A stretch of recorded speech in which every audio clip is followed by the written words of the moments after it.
તાલુકાના પત્રી ગામની સીમમાં વૃદ્ધની હત્યાની ઘટનાએ પંથકમાં ચકચાર મચાવી છે. પ્રાથમિક માહિતી મુજબ કુંદરોડી ગામના અબ્દુલ્લા હુસેન પઠાણ બકાલાની ફેરી કરવા માટે નીકળ્યા હતા ત્યારે 5 જેટલા શખ્સોએ તેમના પર હુમલો કર્યો હતો. હુમલામાં લોખંડના પાઇપ વડે ગંભીર ઈજાઓ પહોંચાડતા તેમનું મોત નીપજ્યું હતું. પ્રાથમિક તપાસમાં સામે આવ્યું છે કે મૃતકે અગાઉ ઘર પાસે વાહનો પાર્ક કરવા બાબતે ઠપકો આપ્યો હતો. આ જૂની અદાવતને કારણે જ હુમલો કરવામાં આવ્યો હોવાની આશંકા વ્યક્ત કરવામાં આવી રહી છે. આ બનાવ અંગે પ્રાગપર પોલીસ મથકે કુંદરોડી ગામના ઇમ્તિયાઝ કાસમ હાલેપોત્રા અને હરદીપસિંહ અજીતસિંહ સોઢા સામે હત્યાનો ગુનો નોંધવામાં આવ્યો છે.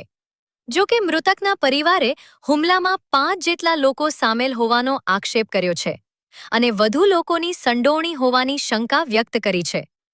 પરિવારજનોનો આક્ષેપ છે કે પોલીસ અન્ય 3 વ્યક્તિઓના નામ ફરિયાદમાં દાખલ કરતી નથી. બનાવની જાણ થતાં જ પોલીસ કાફલો ઘટના સ્થળે દોડી ગયો હતો. મૃતદેહને પોસ્ટમોર્ટમ માટે ખસેડી વધુ તપાસ હાથ ધરવામાં આવી છે. પોલીસે આરોપીઓની શોધખોળ શરૂ કરી છે અને સમગ્ર ઘટનાના દરેક પાસાઓની ઝીણવટભરી તપાસ ચાલી રહી છે.